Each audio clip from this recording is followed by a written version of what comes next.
Tonight, we are happy to introduce Dr. Vincent Filak.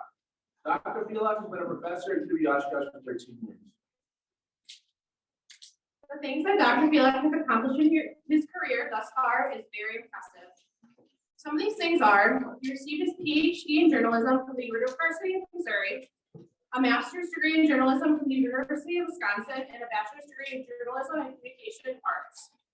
He has published 5 textbooks in the field of journalism. In 2016, Dr. Filak received Distinguished 4-Year Newspaper Advisor Award from the College Media Association for his work with advanced typing. Filak has received 13 top-tier conference paper awards. He has placed more than 30 scholarly, peerly reviewed articles in top-tier publications. He's a founding member of the Wisconsin College Media Association. And finally, Dr. Vincent Filak is an inspiration to his students and shows his dedication to the University of Wisconsin-Oshkosh. So without further ado, please join me in welcoming Dr. Vincent Filak to the stage.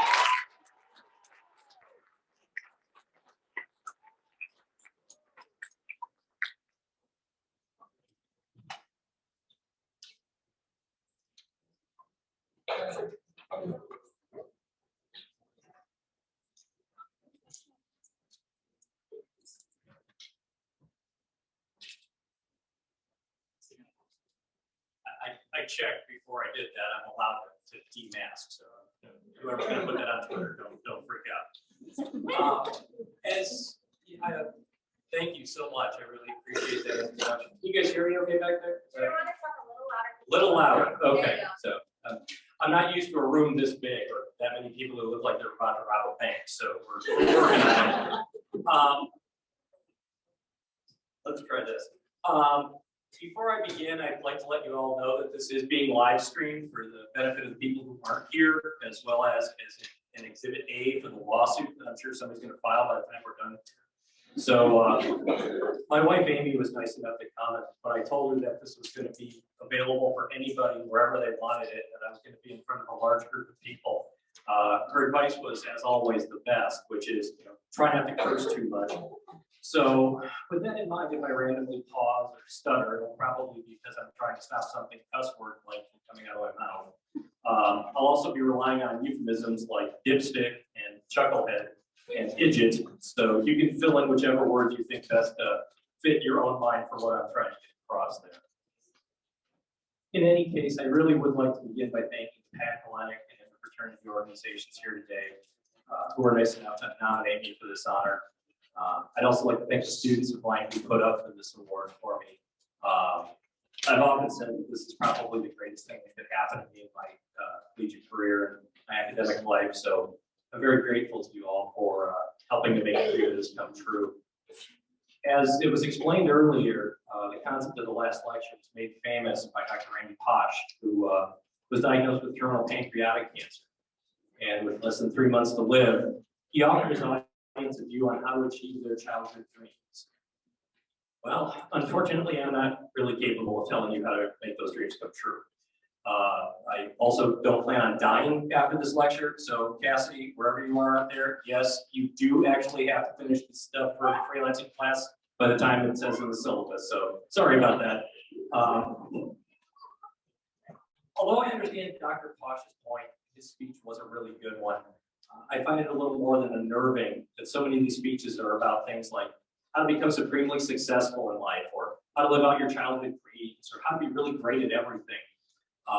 They feel something like between a religious revival meeting and some sort of like hype talk for participants in a Lula Rose seminar or something. What I really started to realize in all my years of working in colleges and universities is that most students don't know what they want to do, and they don't know what they want to be, and they don't know how to make those dreams happen in any meaningful way. And I guess if you think about it in another way, if we all really relied on our childhood dreams as kind of that perfect guiding light, there'd be a lot more cowboys and princesses and Jedi Knights in the world, and there'd be a heck of a lot fewer professors and CPAs. Because no 5-year-old kid gets out of bed in the morning and thinks, oh my gosh, the new tax code just came out. I wonder what the marginal rate on inherited wealth is going to be this year. So and if you're going into CPA, I apologize for that. But the point is that I really want you to take a look at this with me from kind of an unconventional angle. and see if I can help you move the rest of your college career, maybe the rest of your life in some kind of decent way. I guess if this is my last lecture, I'm just going to have to give it my best shot. So in doing this, what I'm pretty much going to do is do it the only way I know how, which is through examples and analogies. After all the time I've spent in journalism and journalism education, what I have found is that my life has become like a patchwork quilt of stories and quotes, ideas and inspirations that I've kind of picked up along the way and sewed together into something a bit larger. A few of these things might sound familiar, as they're probably borrowed movie quotes or pop culture references or book notes. So if there's something that you like, it's probably from somebody else because they're a lot smarter than I am. And with that in mind, we'll just kind of see where we go. The first thing I want to talk to you about is failure. And judging by the look on your face, the moment right now you're thinking, no, we so should have invited the chemistry professor, at least he'd blow some stuff up in here. You know, I get it. It sounds weird, but hang with me on this one, okay? I remember reading about the legendary hockey coach Herb Brooks, the man who engineered the miracle on ice, in which his inexperienced 1980 Olympic team defeated the global juggernaut that was the Soviet Union. What really stuck with me about him was how someone described the way he viewed his achievements and accomplishments. His job wasn't to succeed. His job was to avoid failure. Now, that might seem like a really dark way of looking at things, but I'd argue that we're actually better off taking that path. Most of the time when I've been told to do something or been put in a situation where I needed to do something that I didn't think I could do, I started the process of working the problem by identifying everything that could go wrong and then trying to find a way to avoid those things. So in other words, what I tried to do is I tried to mitigate disaster. I tried to dodge a problem. I tried to sidestep the stupid decisions I was about to make, and otherwise skitter past all those things that were likely to go wrong. What that did is it minimized the number of things that I had to concern myself with. It gave me a few potentially viable paths that could lead to success. Even so, I want you to understand this. I have failed far more in my life than I have succeeded. And I'm here to tell you that's okay. And if you don't believe me, think about it this way. Trey Turner of the Los Angeles Dodgers led all of baseball this year with a 328 batting average. If you understand what that average means, it means that he failed to put the ball safely into play 2/3 of the time he went up to bat. In other words, he failed twice as often as he succeeded, and he was the best of the bunch. Most of us have experienced failure at some point in our lives, and I'm guessing in most cases it was the first time we got a paper on it with a big red F scrawled across it, and probably a teacher's note that said, "Come see me." And failure is bad. The F is bad, but it's not the worst grade you can give. And I know this as a professor. The worst grade you can give is a D+, because who the hell thought it was a good idea to try to dress up a D? Think about that. My kid came home with one of those ones. I'm like, "You got a D?" She's like, no, Dad, it was a D+. I'm like, well, okay, I guess that's better. So, you know, you think about it, and some of us have experienced failure like that. We've experienced failure in other ways. We didn't get elected to the student group we wanted. We didn't win the big game. We didn't get into the program or the group we wanted. The person we liked laughed off our request for a date.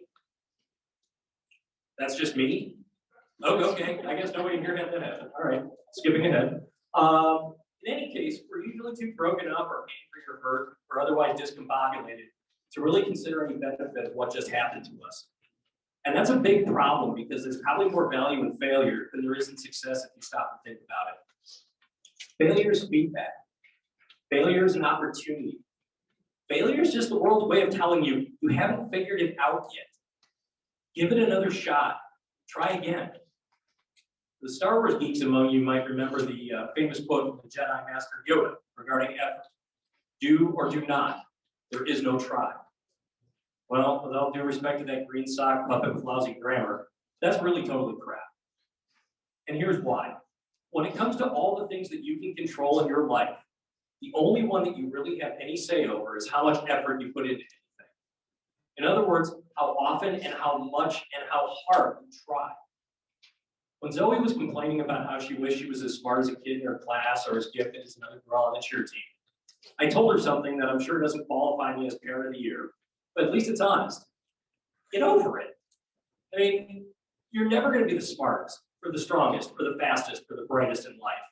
There's always going to be somebody out there who is smarter, or stronger, or faster, or brighter than you are, just because they were given those gifts and you weren't. However, you can end up becoming better than any of those people in all of those things if you just decide to outwork the bastards. Because quite frankly, you control how hard you want to work at something. And if you work hard, you'll probably end up ahead of those folks. And they're going to spend half the rest of their life wondering how they pulled it off. Truth be told, I was never the smartest or the wisest or any other ist when it came to college. However, my parents imbued in me this insane work ethic that just kept pushing me ahead, even when I knew it would be smarter or easier to give up and try something else. I remember getting a job interview at the Mizzou School of Journalism when I was 23 years old. This is the best journalism school in the country. And the guy who was interviewing me not only wrote the book that I learned from, but wrote the book I was continuing to teach from. He was so busy that day, the only time he could interview me was over lunch. So we walked from his office to this restaurant. He didn't say a single word to me. We sit down in a booth. He looks at the waitress and says, "I'd like iced tea, please." And then he looked at me and he says, "I have 4 people up for this job and everybody's more qualified than you." I didn't even blink. I just said, "Maybe they are, but none of them are going to work any harder for you than I will." What I realized at that point was that I couldn't control the fact that these other candidates were doing journalism before I was born, or that they had degrees beyond what I had. I couldn't control the fact this guy thought I was the runt of the litter, or that I was probably the last thing on earth that he wanted to deal with in that particular day. But what I could control was the amount of effort that I put into that job if he hired me. And I wanted him to know that if he did hire me, he would never have to apologize for doing so, because I was going to work my butt off for that guy. Now, in spite of what he told me about my chances, something I said must have stuck, because he hired me. And without that moment, I probably would have been a fairly decent cops reporter out in Baraboo right now, instead of in here talking to you today. Nothing you ever do is a waste of your time, your effort, or your talent, as long as you learn something from it. If you fail a test, you learn that you need to study harder. If you don't win the game, you decide to practice more, or you decide to try different tactics. If you didn't get a particular internship, you get a chance to try something different, or better, or something maybe that you overlooked. If you get a speeding ticket, you learn not to go 2 miles per hour over the posted limit through Rosendale. And well, if you don't get that date, you just wait 20 years, and then you send a blank Facebook message that says, "Nice new profile pic. That McDonald's uniform looks really good on you." Yeah, that assistant manager name tag really brings out the color in your eyes. I'm kidding. Sort of. One of the best parts of my life is sitting down with students like you and talking about what it is that you see yourselves doing for a career or a life in general. The students often find themselves looking like a kid who lost their mom at Walmart on Black Friday when I decide to ask the question, "So what do you want to do with yourself?" The panic these folks feel, as I'm sure you all know, is real and it's painful. They have parents who are asking demanding questions like, "So why haven't you picked a major?" Or, "When are you really going to get out of here?" Or, "What are you going to do with that degree? Is there a job there?" Or, "You realize that we've already converted your room into a home gym, so you can't come back here, right?" I'm sure as many of you know, it's even worse this time of year.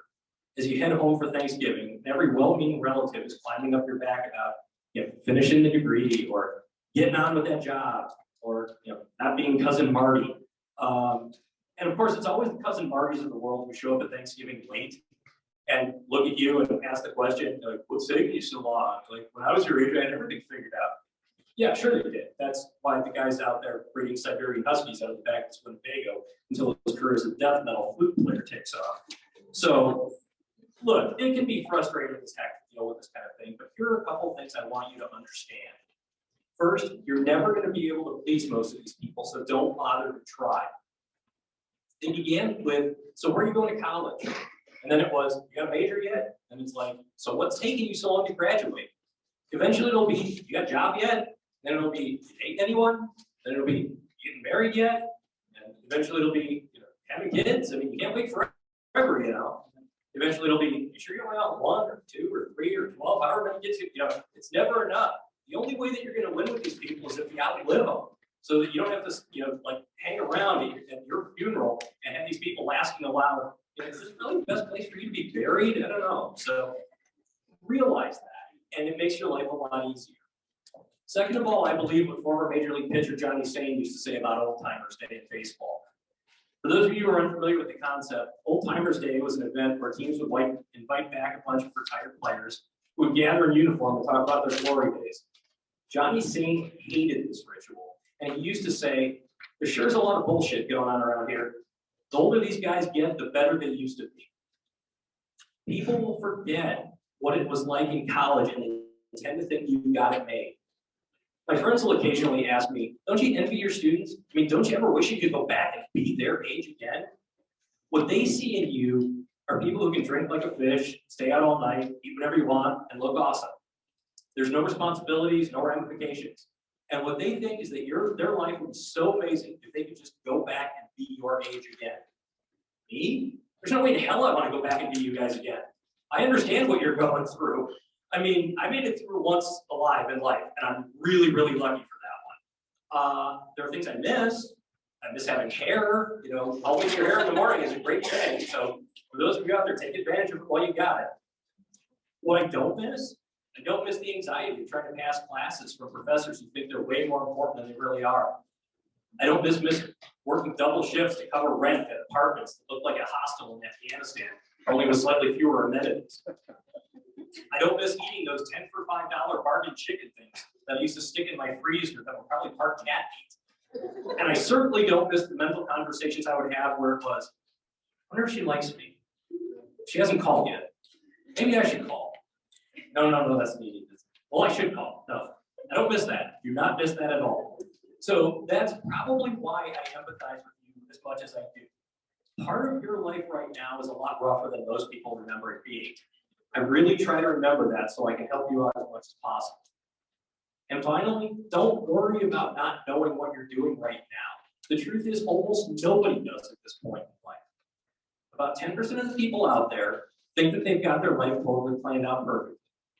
That 10% will change majors 6 times, change universities twice, and then wander the mountains of Tibet trying to find themselves until they get a toehold in the burger industry. You know, with the nice assistant manager title on it. I'm not still bitter about that. The other 10% are so clueless, they make the guys from Dude, Where's My Car look like Harvard valedictorians, okay? These people usually end up developing some sort of revolutionary computer code for Google, or discovering a strain of weed that's undetectable by all modern methods in the human bloodstream. These people will end up owning half the planet. The rest of us, we're all wandering around like a newborn kitten trying to figure out what the heck is going on. We try to plan, but we understand that life has its way of happening. We know there's this specific approach we're supposed to take, but we can't find the major or find the job or find the life the way that we want. It didn't work out. This is completely normal. At various points in your life, usually during job interviews, somebody's going to ask you this question.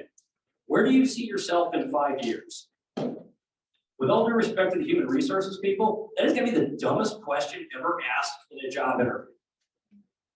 To be fair, actually, no, once we had a kid ask a dean candidate, if you were a donut, what kind of donut would you be? So maybe the 5-year thing is the second dumbest question. But here's why. Life comes at you pretty fast. When I got the job here, someone asked me that question, and my response to the question was, if you'd asked me 5 years ago, I'd never say applying for this job. I plan on being at Ball State till I die. If you asked me that question 5 years prior to that, I never would have said applying for a job at Ball State with a PhD in my pocket. And you asked me that question 5 years before that, I never would have said getting a PhD at the best journalism school in the country. Go back to high school and ask me that, I would have told you I should be in my 2nd year of law school right now. Clearly, there are some disconnects that happen in life. In the end, if you do your best to find the things you like to do and work to the maximum of your ability and keep finding things that add tools to your toolbox, you're going to end up in a pretty good spot, even if you couldn't figure out where that spot was 5 years earlier. One of the more telling discussions I've had with a student recently came when I was introduced to the volleyball team here at UWO. A number of years ago, I was asked to be a team fellow for the athletic department. The idea was to pair faculty members with different athletic teams to help out with academics and general life stuff. Now, I'm a huge sports fan, so I thought that was perfect. I know a ton about sports, even though I can't play any of them. And in the shape I'm in right now, you could donate my body to science fiction. But I can talk stats with baseball and softball folks. I can talk strategy with football people. I understood tennis. Heck, I could tell who's winning a race, so we're not track and swimming. Well, I got volleyball, and watching me try to make sense of how that game works is like watching a monkey trying to do a math problem. It got so bad that when I attended games, I just clapped when everybody else clapped because I didn't know what was going on.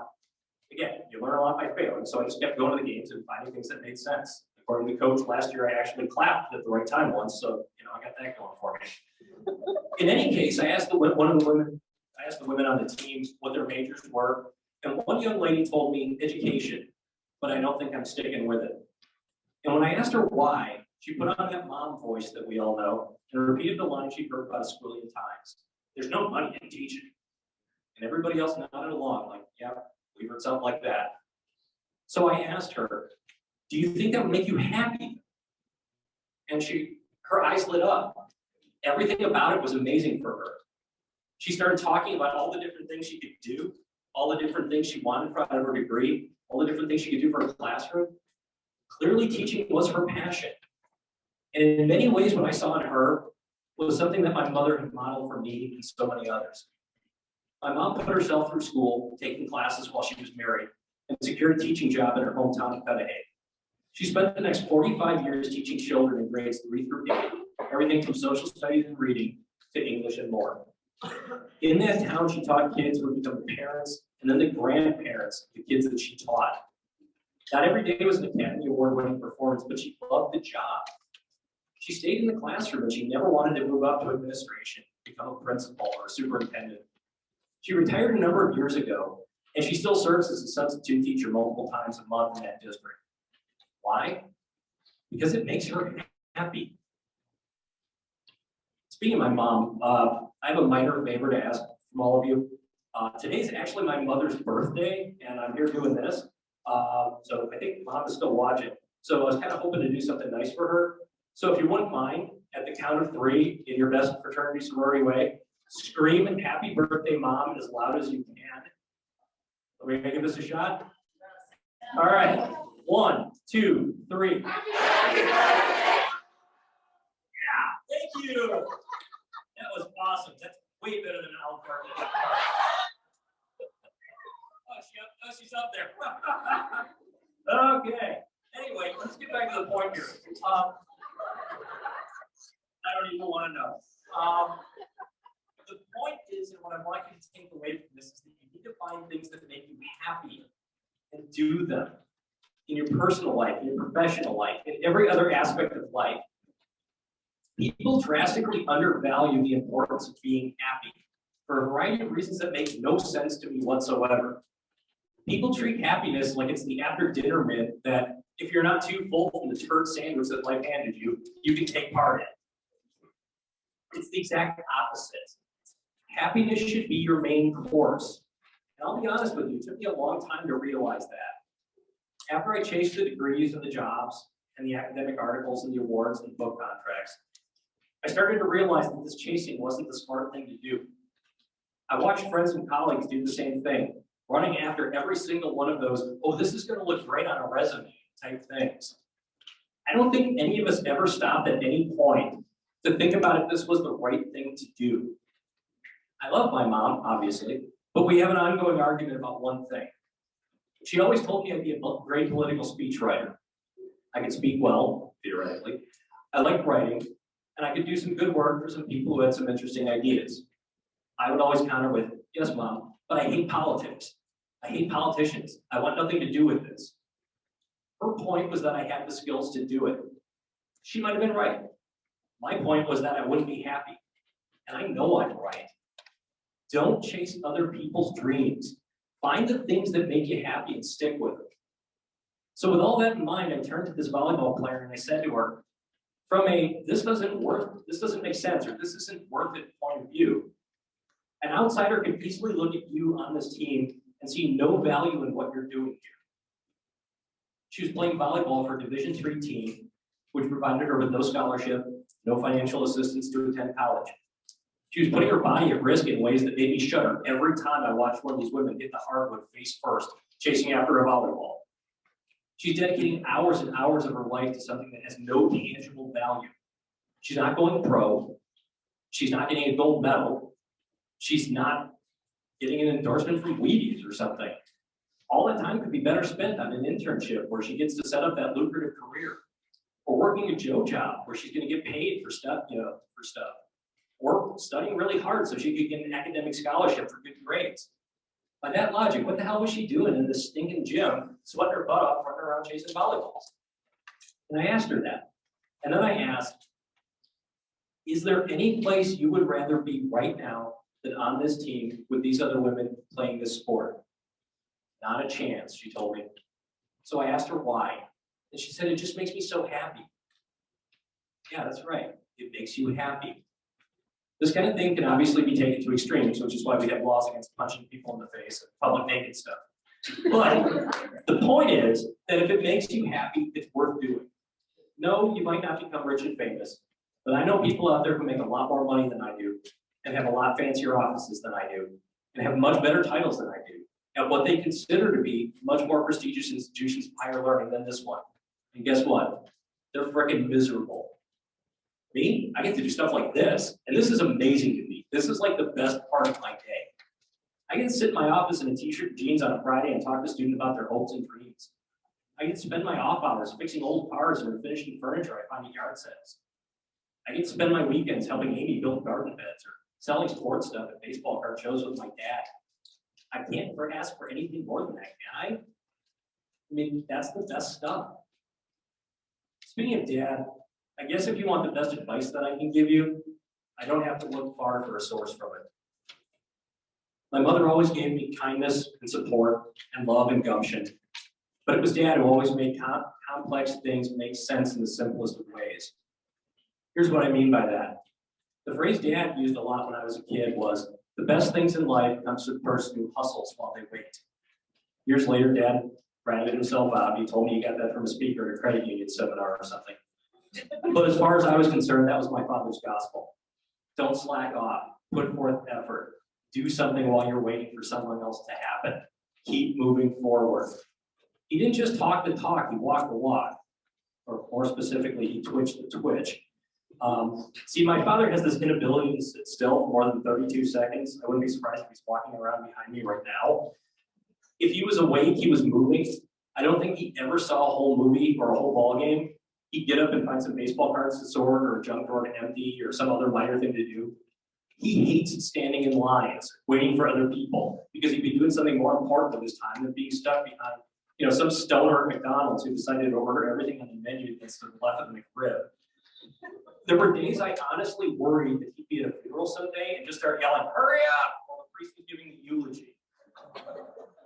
But Dad imbued in me an important value of not just working hard, but living urgently. Life carries with it an uncertain brevity, so you never know when you'll be done with whatever you were put on this planet to do. And if that's the case, you might as well spend some time here making things better for other people. You will never regret hustling. Well, here's maybe more germane piece of advice for you all, given where you are in life. When I went off to college, everybody decided to give me the the places you will go talk. Where do you go? What do you do? What should you study? How should you live? What should you experience? My father boiled it down into one single statement. He walked in, looked at me and said, "Have fun, but do not bring shame on the family." He goes, "This is my last name too." And decades later, I still use that as a guiding principle to stop doing some catastrophically stupid things. In most cases, what I do in my head is I imagine the headline on the AT that reads, "UWO, professor arrested for," fill in the blank of whatever I'm going to do. And then I just don't do that thing. So if you really want to find the ultimate motivation from climbing up Mount Stupid and diving headfirst into Idiot Lake, imagine your folks meeting somebody they know at the grocery store. And the first thing they say to your folks is, "Hey, I read about your kid in the newspaper. So how hard was it to bail them out of jail?" I guess if I'm following these formulas correctly, this is the time where I'm supposed to offer you these little platitudes of advice that you can take with you. I've never been really good about the stuff that you could the grandma's tended to needle point onto a pillow and leave around the house. So I'm constantly thinking about how those things can go wrong. So for example, I was going to say something like, never fully close the door on a person that you care about, because, well, it only took about 17 false starts for Amy and I to actually start dating. So I thought that one might be a good idea. And then I imagined somebody on Twitter yelling about how their exes some sort of meth addicted serial killer, and how they were being told to give them a second chance, and that I needed to check my privilege, and well, that one just went out the window. So basically knowing full well that I'm totally screwed to begin with, I'm going to give you a few ideas here that I often tell students one-on-one that sound like the worst or the weirdest bits of advice you could possibly imagine. But for some reason, they tend to stick with people and work out for the best. So here we go. Number one, give other people the benefit of the doubt. This is a personal plea from somebody who spent a lot of time trying real hard to be the shepherd and yet managing to screw up in every possible way in front of a large group of people. Give people the benefit of the doubt when you're interacting with them until they prove to you that they don't deserve it. Don't analyze every sentence, every word, every syllable, every emoji for in meetings that would allow you to be offended. Or worse yet, be offended on behalf of someone who themselves would not actually be offended. If you find that that person has truly offended you and you cannot handle the outcome of the interaction, talk to that person. Explain why it bothers you. Help them understand why you feel that way. Don't go on Twitter and put the person on blast. Don't try to start some sort of hashtag movement. Don't try to get them canceled like they're a crappy sitcom. Put the keyboard away. Go to the person directly and explain yourself. Give that person a chance to respond. In most cases, the person's probably unaware that they've upset you, or at least they don't understand why. That doesn't mean they should have to go away for forever in some dark part of the universe. Give them a chance to make things right on a personal level before making it a big thing. As an interview subject once told me during a discussion about our nation's debate on gun control, no one has ever been convinced to be a better person than by being told what a horrible person they are. Number two, become a non-denominational skeptic. There's a saying, it used to be around at least, that you're entitled to your own opinion but not your own facts. Today we find that not only can people have their own facts, but they can make them as ridiculous as they want, so long as enough people believe them. We used to call that a cult. Now we call that just living my truth. So here's what I'm going to ask of each of you. Become a non-denominational skeptic when you encounter information out there. And what I mean by that is this. It's easy to believe something if it jives with what you already think or believe, regardless of the quality of the source or the nature of the material. If you think that nobody ever gets an A in a certain professor's class, and you're currently suffering through that class, it's so easy to believe a tweet or a post or a snap that tells you exactly what you think. It might not be true, but hey, it fits with what we want, so let's go for it.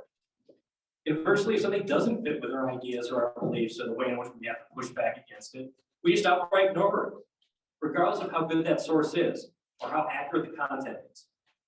Let me put it this way. If there's a series of scientific studies performed on a massive number of people that demonstrates that Diet Coke consumption will kill you at the age of 50, I am not reading that thing. What being a non-denominational skeptic means, thank you, Rebecca. What being a non-denominational skeptic means is that you treat everything with the same level of scrutiny. You provide the same level of vigorous vetting. You push back on the same level of concern with all the content you consume out there. It shouldn't matter if it fully supports your worldview or if it tells you that you're an idiot. It shouldn't matter if it comes from your worst enemy or your best friend. In journalism, we have a saying, if your mother says she loves you, go check it out. Number three, don't let the chuckleheads win. I'm not going to tell you anything you don't know, but the world is filled with some real pinheads out there who would probably do well to have their sphincters loosened a couple times.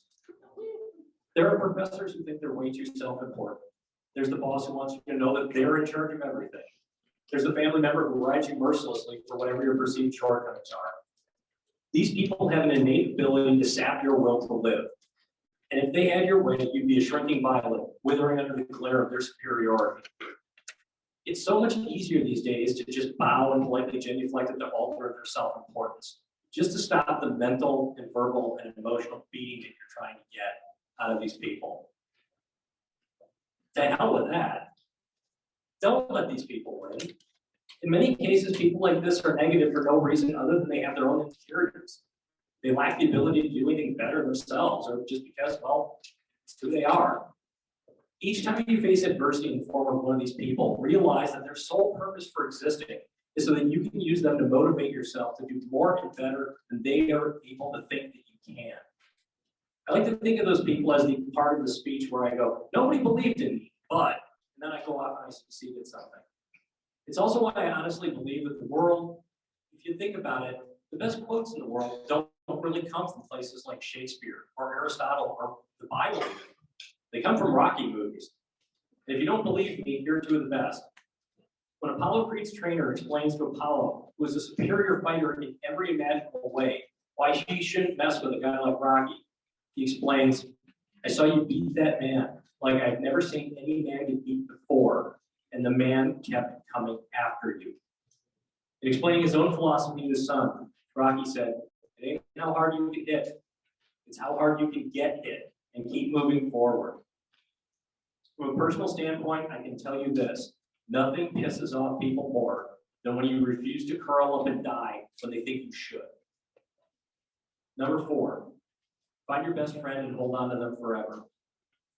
People I know who speak of relationships they're in often tell me things like, so-and-so is so perfect. They're always supportive of everything I do, and we're totally inseparable.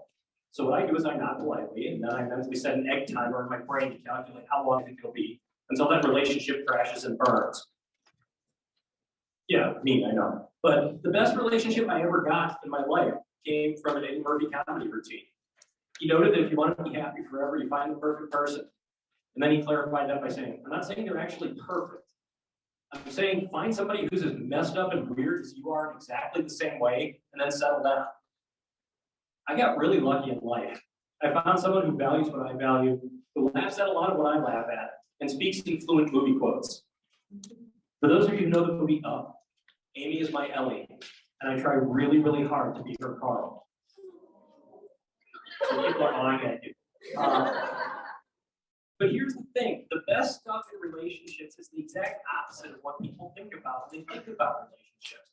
Don't look for the person in the ball gown or the tux who's going to give you that last rose on The Bachelor or The Bachelorette. Look for a best friend who's going to help you chase chickens back into the coop when it's dark outside and you both have 3 beers. Amy is wonderful because she is not supportive of everything I do, and she doesn't want to do everything with me. And the reason why that matters is because then I know when she is supportive of me, it's because she really believes in me, and not just to shut me up. And also when she does want to do something with me, it's because she finds enjoyment in it, not just because she thinks that's what couples are supposed to do because it was on the cover of Cosmo this month. We can be on opposite sides of the house and not even know each other's there, and that's just fine. I never bothered to learn how to knit, and she still doesn't understand my fascination with baseball cards. Find someone who has more faith in you than you do. Find someone who isn't afraid to tell you the truth, no matter how painful it is. Find someone willing to work with you to find solutions rather than complaining about what went wrong. Find someone who knows all of your faults and loves you because of them. And find someone who can always fill in the next line of your favorite movie. I'm going to end this here with a phrase that I use to dismiss my students whenever we're done with the class, and they seem to be stunned that they survived another day with me. I tell them, go, do, be. So we just got bingo there. Let me explain to you what I mean by that, so maybe there's something of value you can take with you. Go, as in go wherever you want to go. No matter how good I am at teaching, I know that most of my students, well, okay, probably all of my students, would rather be anywhere than a room with me for 2 hours starting at 8 o'clock in the morning. But when it's time to part company, I want them to get out of there and go do something. I want them to find a place where they can rest and relax, some place that lets them be more you, some place that lets them be. This could be a temporary thing, like get the bathroom after that 78-ounce Starbucks you pounded down to keep your heart beating while you're sitting in my class. It could be a longer-term thing, like going to a friend's place or heading home for a weekend where you can de-stress. It could also be more permanent, like leaving the state after graduation or leaving the country to make a difference in lives hundreds of thousands of miles away. The best advice I've ever heard about living well is that you cannot write the story of your life in passive voice. You have to be active in your own story. Do, as in do something just for you. We have to do a lot of things that we don't want to do. And so much so that we're really too tired to do something just for us. You should do something for yourself every day. It doesn't have to be big. It doesn't even have to make you feel guilty about putting yourself first. I mean, I'm Catholic, so I'm pretty much guilty about everything, but I need to work on that. It could be deciding to take a longish drive down some open road, screaming out the lyrics to your favorite songs. It could be taking in an afternoon movie where you just get to be in the theater by yourself and enjoy it. It could be wandering the mall and buying something small for yourself, to remind yourself of something really cool, or trying to counteract something bad. That's why I have pinball machines. Getting a perfect flipper shot during the bonus unit ring like crazy can counterbalance a lot of really crappy things. Finding your own space and time in life makes life worth living. Be an important someone for someone else. If teaching has taught me one thing, it's that the best of me doesn't live in the books, the papers, or awards that I've written or presented or earned. It's in my students. I am who I am because of people like you, who look at me and see something of value there. In understanding that, I always work to become better or smarter or whatever, with the hope that I can be a valuable resource to you. I look out here and what I see is like seeing the seeds a farmer plants in spring, full of potential, all starting at the same place.